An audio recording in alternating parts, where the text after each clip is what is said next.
But society needs for men to be seen as disposable, that the lives of men are disposable. And that can be seen in military service, obviously. That's one of the primary ways that men are disposable. If men's lives were valued at a high rate, it'd be almost impossible for us to sacrifice them in war.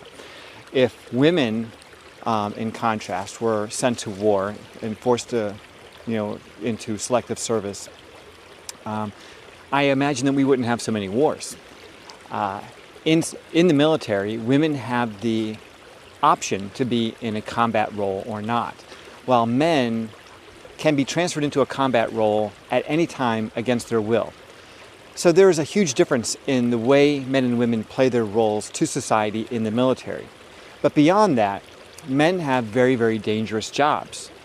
There are about 5,500 occupational deaths every year, and more than 90% of them are men. And they're doing very difficult jobs, like things that you wouldn't expect, but like being a truck driver, coal miner, working on electrical poles, firefighters, police officers. The majority of these deaths that occur to men. If women were dying at a rate of 5,000 a year in occupational accidents or issues or events, there would be a huge public outcry.